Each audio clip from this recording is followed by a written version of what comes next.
అండి. Welcome back to our channel. ఈరోజు మరో ఇంట్రెస్టింగ్ టాపిక్‌తో మీ ముందుకొచ్చేసా.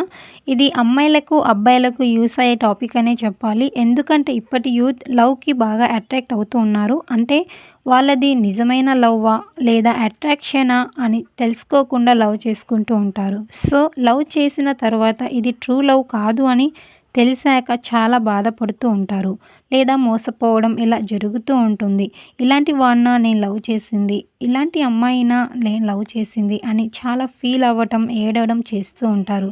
సో, ఇలాంటివి జరగకుండా ఉండాలంటే కొన్ని సిచ్యువేషన్స్‌లో మీది ఫేక్ లవ్వా, ట్రూ లవ్వా అని తెలుసుకోవచ్చండి. అవేంటో మనం ఈ వీడియోలో మాట్లాడుకుందాం. అంతకంటే ముందు చిన్న రిక్వెస్ట్ అండి. ఎవరైనా సరే మొదటిసారి మన ఛానల్‌ని చూస్తున్నట్లయితే సిరి క్రేజ్‌ని సబ్స్క్రైబ్ చేసుకోండి. ఈ వీడియో మీకు నచ్చితే లైక్, షేర్ అండ్ కామెంట్ కూడా చేసేయండి. ఇక వీడియో స్టార్ట్ చేసేద్దాం. లవ్‌లో ఫేక్ లవ్ అని తెలిపే ఫస్ట్ క్వాలిటీ ఏంటంటే అబద్ధాలు చెప్పడం. అంటే మీరు అనొచ్చు లవ్‌లో అబద్ధాలు చెప్పుకోవడం కామనే కదా అని.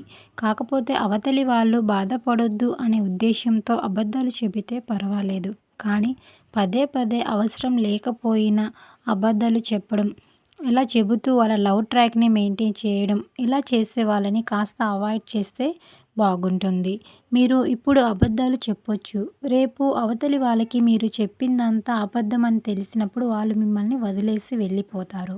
నెక్స్ట్ వచ్చేసి మీతో అవసరం ఉన్నప్పుడు వాళ్ళు మీతో లవ్‌లో ఉన్నట్టుగా నటిస్తూ ఉంటారు. అంటే వాళ్ళు మీ మనీ కోసం మిమ్మల్ని లవ్ చేస్తున్నారు అని మీరు గ్రహించవచ్చు. వాళ్ళు మీ మనీకే ప్రిఫరెన్స్ ఇస్తారు. మీకు అస్సలు ఇంపార్టెన్స్ అనేది అస్సలు ఇవ్వరు.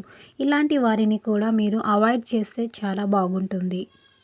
నెక్స్ట్ వచ్చేసి నమ్మకం అండి. ఒక రిలేషన్‌షిప్‌లో నమ్మకం లేకపోతే ఆ రిలేషన్‌షిప్ అనేది ఎక్కువ రోజులు అస్సలు నిలవదు. నమ్మకం లేకపోవడం ఎలా అంటారా? మీరు కాల్ లిఫ్ట్ చేయకపోయినా, మీ కాల్ బిజీ వచ్చినా సరే, ప్రతి దానికి చిన్న చిన్న దానికి కూడా మీపై డౌట్ పడే వాళ్ళని కాస్త మీరు అవాయిడ్ చేయాల్సిందే.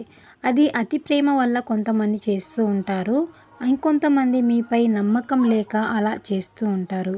ఎవరైనా సరే రిలేషన్షిప్ అనేది స్ట్రాంగ్‌గా ఉండాలంటే మీపై నమ్మకం అనేది చాలా అవసరం అండి. కాబట్టి మీపై నమ్మకం లేని ప్రేమని అస్సలు దగ్గరికి రానివ్వద్దు. వాళ్ళని మీరు అవాయిడ్ చేయడమే చాలా మంచిది. నెక్స్ట్ వచ్చేసి సెల్ఫిష్ లవ్ అండి. అంటే చాలామంది బిహేవియర్ ఎలా ఉంటుందంటే వాళ్ళ అవసరం కోసమే లవ్ చేస్తూ ఉంటారు. మళ్ళీ దానికి ట్రూ లవ్, ప్యూర్ లవ్ అనేసి పేర్లు పెట్టేసుకుంటూ ఉంటారు. సెల్ఫిష్ లవ్ ఎలా ఉంటుందో తెలుసా? మీరు బాగున్నారు అన్నప్పుడు మీతో బాగానే ఉంటారు. కానీ మీకు ఏమైనా ప్రాబ్లమ్ వచ్చినప్పుడు వాళ్ళు వెనకడుగు వేస్తూ ఉంటారు. మీకు ఇక అర్థమైపోతూ ఉంటుంది ఇది ఎలాంటి లవ్ అని. ఎందుకంటే చాలామంది బిహేవియర్ చూస్తే తెలిసిపోతూ ఉంటుంది. వాళ్ళు ట్రూగా లవ్ చేస్తున్నారా? లేదా ఫేక్‌గా లవ్ చేస్తున్నారా అని. వాళ్ళు మిమ్మల్ని సిన్సియర్‌గా లవ్ చేస్తున్నారా? లేకపోతే సిన్సియర్‌గా ఉన్నట్లు నటిస్తున్నారా? అనేది మీరే అబ్జర్వ్ చేయాల్సి ఉంటుంది. సో, అందుకని చెబుతున్నాను. ఏదైనా పెయిన్, బాధ వచ్చినప్పుడు లేక మీకేదైనా కష్టం వచ్చినప్పుడు పట్టించుకోకుండా వెళ్ళిపోయే వాళ్ళు మీకు అవసరం లేదు కదా! ఒకరినొకరు లవ్ చేసుకుంటున్నారంటే లైఫ్ లాంగ్ హ్యాపీగా కలిసి ఉండాలనే ఉద్దేశంతోనే కదా! సో, ఇలా బిహేవ్ చేస్తున్నారంటే ఖచ్చితంగా చెప్పొచ్చు ఇది ఫేక్ లవ్ అని. సో, మీరు ప్రాబ్లమ్స్‌లో ఉన్నప్పుడు మిమ్మల్ని వదిలేసి వెళ్ళిపోయే వాళ్ళని కాస్త అవాయిడ్ చేయండి. వాళ్ళది ఫేక్ లవ్ అని మీరు కన్ఫర్మ్ చేసుకోవచ్చు. నెక్స్ట్ వన్ ఏంటంటే ఫేక్ ప్రామిసెస్. అంటే చాలామంది ప్రతిదానికి మీ మదర్‌పై ప్రామిస్ చెయ్యి, మీ డ్యాడ్‌పై ప్రామిస్ చెయ్యి, నాపై ప్రామిస్ చెయ్యి ఇలా సో నిజం చెప్పు అనేసి కామన్‌గా లవ్ స్టోరీ రన్ చేసేవాళ్ళు ఇలా మాట్లాడుకుంటూ ఉంటారు. బట్ వాళ్ళకి తెలియదు ఫేక్ ప్రామిసెస్ చేస్తున్నారు అని. బట్ వాళ్ళకి తెలియదది.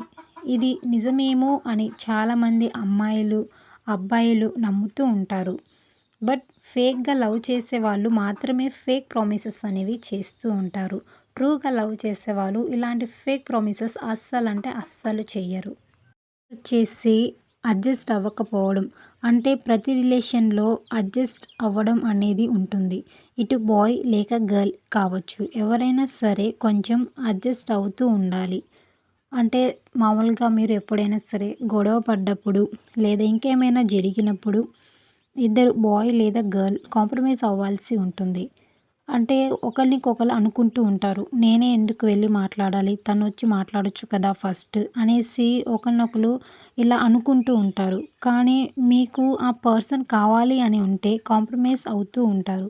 అంటే ఎక్కువ శాతం మీరు గొడవలు జరిగినప్పుడు ఎక్కువగా మీరే కాంప్రమైజ్ అవుతున్నట్లయితే ఎదుటి వారిని మీరు కాస్త అనుమానించాల్సిందే. అంటే ఒక పర్సన్ మీద ప్రేమ ఉన్నప్పుడు, ఆ పర్సన్ నాకు కావాలి అన్నప్పుడు కంపల్సరీగా కాంప్రమైజ్‌కి వస్తూ ఉంటారు. కానీ ప్రతిసారి మీరే కాంప్రమైజ్ అవుతున్నట్లయితే అది ఫేక్ లవ్. మీరంటే తనకి అసలు పట్టనట్టుగా ఉంటే మాత్రం ఫేక్ లవ్ అని మీరు గమనించాల్సి ఉంటుంది. కొంతమంది ఇగోగిపోయి నేనెందుకు మాట్లాడాలి అన్నట్టుగా ప్రవర్తిస్తూ ఉంటారు.